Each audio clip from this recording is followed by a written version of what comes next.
The URC final between Leinster and the Blue Bulls is around the corner, and both sides have just dropped their lineups for the final. But something just doesn't feel right. That feels a whole lot better. Now, we're going to dive into both lineups. Both lineups are absolutely stacked. Speak a little bit about their semi-final performances and what I think we can expect this Saturday in Dublin when the Bulls try and pull off a miracle against Leinster. Now, just before we get into the video, I will be doing a watch-along live stream style on YouTube during the game on Saturday. I'm going to be giving you all my live thoughts. We can interact through the chat and hopefully we can watch the Bulls win. If we start off with the Leinster lineup, it's a scary lineup. As a South African looking at this, it is absolutely stacked. Now, Josh van der Flier and Gary Ringrose both come in, returning to the starting 15 after recovering from a few injuries. And I mean, just those two guys, so much experience. Josh van der Flier and Gary Ringrose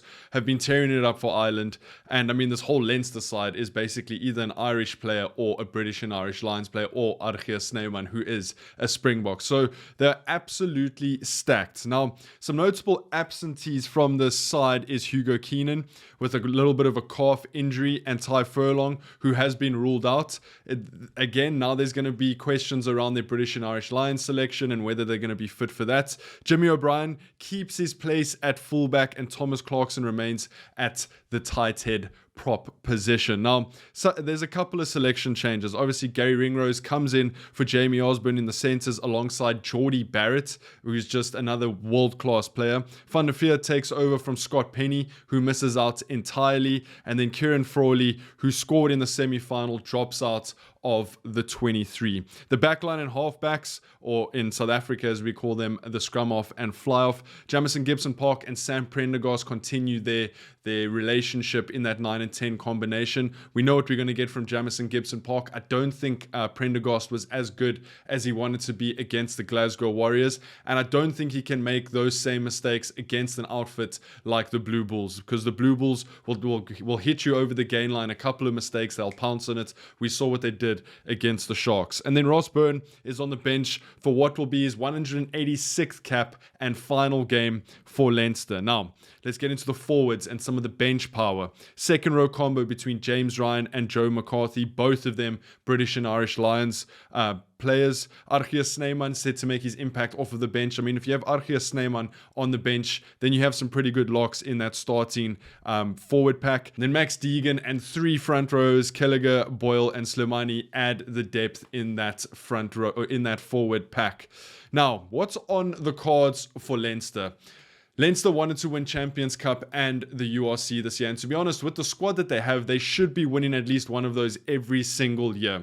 They have the depth, they have the world-class players, they have the overseas players in Geordie Barrett and Archie Snyman.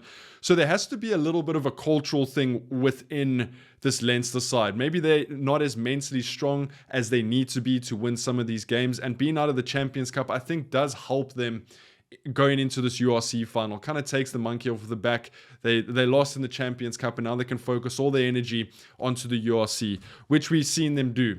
They beat Glasgow quite convincingly last week in the semi-final, which has always been a little bit of a hurdle for Leinster in the URC. I think back to when the Bulls went over to Dublin and beat them a couple of years ago. So I think they're definitely not the underdogs. The Blue Bulls are the underdogs. Leinster are expected to win this. They've been expected to win the URC for the last couple of years, and now they need to prove that they can do it. But the Blue Bulls are not going to make it easy for them. I mean, if we look at the Blue Bulls outfits, now there has been one forced change, and that is Cameron Honeycomb because of the injury he picked up against the Sharks last week, which means that Marco van Staden comes into the starting 15 at flank. Marcel Coetzee goes to number 8, and that'll complete an all Springbok back row. Then Nizam Carr joins the Bulls bench to replace Cameron Honeycomb, and then when Marco van Staden moved up. So Nizam Carr, so much experience. It's the type of guy that you want to have in a final, a type of guy that's going to come on, be calm, and hopefully get the job done for the Bulls. Now, the forwards. Let's talk about this pack, because they're an unchanged tight 5.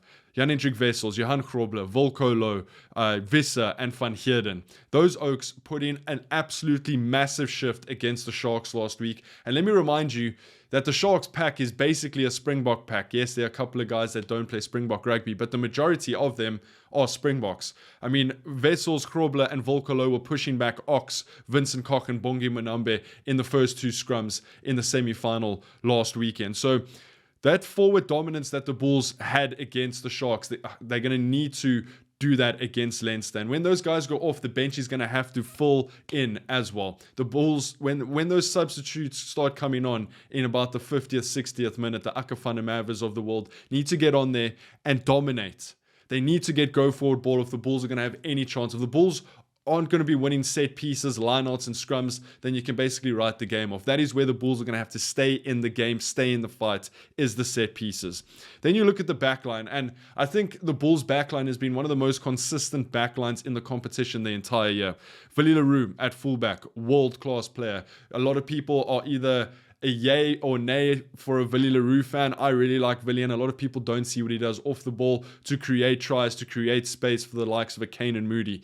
On the wings, we got Kane and Moody. We got Sebastian de Klerk, who was absolutely phenomenal last week for the Blue Bulls. He was making Springbok wingers. I'm talking about Makazole Mapimpi. I'm talking about Kane and Moody. And Ethan Hooker look very, very rank. Sebastian de Klerk was the only guy who wasn't picked for the Springbok training camp, and he made them look like he should have been selected to go over and train with the Springboks. I mean, that cross kick he delivered, he scored a try. Sebastian de Klerk played out of his socks last week, and we're going to need that from him this weekend. Then you look at that centre pairing. David Creel and Harold Foster have been phenomenal in the midfield for the Bulls. Harold Foster is going to get you over the gain line. David Creel probably should. There's a lot of people saying that he should be involved with the Springboks. Just shows the class of the young man. And then you've got Ambrose Papier and Johan Goosen in that 9 and 10 combination. Then you've also got Zach Berger and Keegan Johannes on the bench, who've also been doing a phenomenal job for the Blue Bulls. So the Bulls need to dominate the forward play in the set pieces, the scrums, the gain line, the tackles, the defense, and then they've got a very, very solid, consistent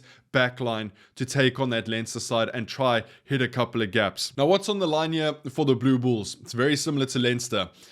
They played in the final last year. They lost to Glasgow at home, which I was at that game. It was absolutely heartbreaking. They're looking for their first URC title ever. And despite strong form, they enter the final as underdogs. And I'm talking big underdogs. The bookies have them as 5-1 underdogs, which means that if you put $100 on the Bulls to win, you'll end up winning $500 if they win. Now, I do think a lot of the pressure is on Leinster here. They need to perform. They've got the team to do it. They're expected to do it. And that's exactly what makes the Bulls so dangerous, because they've got absolutely nothing to lose. They travel to Dublin. They put in a couple of good shifts, some big hits, some good scrums, some clean line-out ball. They get the ball flowing in the backline, and all of a sudden Leinster are under a little bit of pressure, and that mentality starts to shift. Can they do it? Do they have enough firepower? Is it going to be like the previous season? So I think it's going to be one of the best club rugby matches we watch this year, and I might be a little bit biased, but I do think the Bulls can get over the line. I don't think it's going to be a runaway. It's going to be tight either way it goes. Let me know what you guys think down in the comments. If you haven't, make sure you hit that subscribe button, leave this video a like, and don't forget to come and do the watch along with us on Saturday for this game. I'll see you guys then. Take it easy. Peace.